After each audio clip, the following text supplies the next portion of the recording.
Mark Stoneman and Ben Stokes both scored scintillating centuries as Durham racked up 406 runs on the first day of their all-important top-of-the-table LV County Championship clash at a packed Scarborough festival. On a good pitch with a super-fast outfield, Durham would have been delighted to be batting first after winning the toss, but they soon found themselves on 5 for 2 after Keaton, Jennings and Scott Borthwick were both LBW to Ryan Sidebottom, who, having passed his dad's on his number of first-class wickets last week, now took his tally to 599. In front of 6,000 expectant supporters, Yorkshire, who started this game 25.5 points ahead of their second-place visitors, could hardly have made a better start.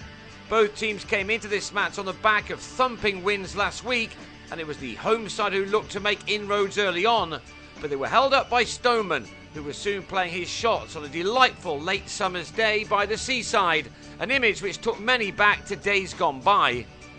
Will Smith made 20 at the other end, fresh from an incredible one-day 100. He was then superbly caught by Kane Williamson at slip, as Durham slipped to 67 for 3. That brought Stokes in, and he immediately looked in good touch, striking the ball hard from the off, as he tried to make the most of the ball losing its shine. He was soon finding the boundary as the total began to move on at a pace, with the two left-handers in fine fettle. When Notts played a 4-day game at this wonderful cricket ground earlier on in the season, the match was filled with runs. It was when Andrew Gale batted forever for his 272, and a couple of months on, it still looked as if this was a place where a batsman, once in, could fill his boots. Stoneman was certainly doing that. He'd passed a 50 in the morning session, made off 70 balls, and was now racing through the numbers with a whole host of boundaries added to the 9 he hit in his first half-century. For many, Stokes should have been missing this game to play with England. Their loss was Durham's gain as he blazed away at the other end, rarely missing out on an opportunity to score as his partnership with Stoneman started to develop into something rather meaningful. And by 2 o'clock in the afternoon, Stoneman was already in the 90s, and a clip 6 off Stephen Patterson took him to within 2 runs of his third championship 100 of the season. 2 balls later, he opened the face to run Patterson to the rope for his 19th 4 to get to his 100 off only 117 balls in just the 40th over of the match. It had been an awesome performance and one which was already helping his side take control of this crucial contest. And he continued to enjoy himself through the first hour of the afternoon session as he took his partnership to 128 with Stokes, that being made off 27 overs, with the opening bat being the dominant member. He moved on to 122, which was made off only 142 balls, with 98 of his runs coming in boundaries alone. But then he, for once, didn't middle a shot and nicked Sidebottom behind to give the delighted bowler his 600th first-class wicket.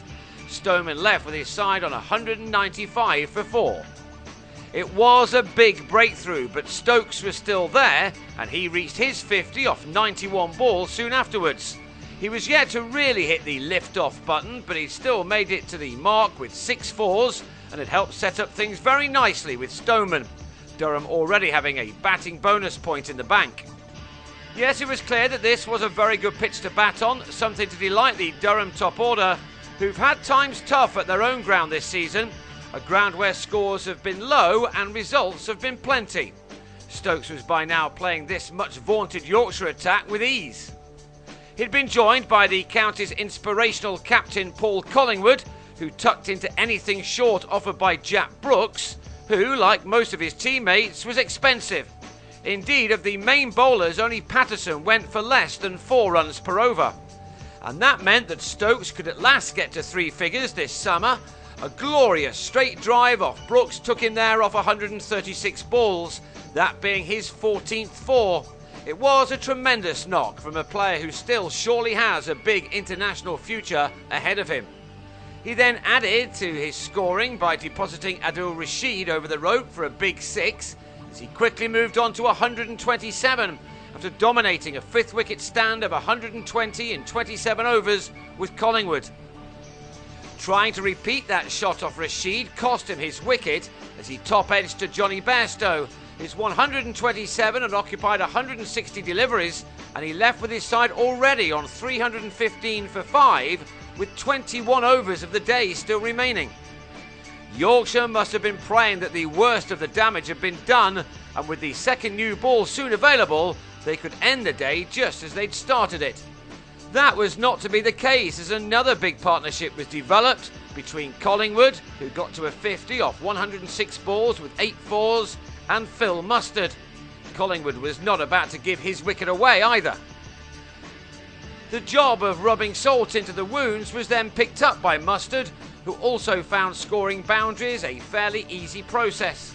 By the end of the day, the Durham top 7 had struck 63 fours and 2 sixes on what was certainly not one of Yorkshire's better days in what has been an exceptional season, one which has given them a great chance of winning the title in their 150th year. Mustard may not have been too happy with himself when he was LBW to a reverse sweep off Williamson with just 10 balls of the day remaining, but it was a minor blip and an otherwise excellent day for his side. They ended it with maximum batting bonus points already secured on 406 for 6, and Collingwood will be hopeful of posting a total in excess of 500 on day 2. He will go again looking for his first 100 of the summer. He'll resume on 74.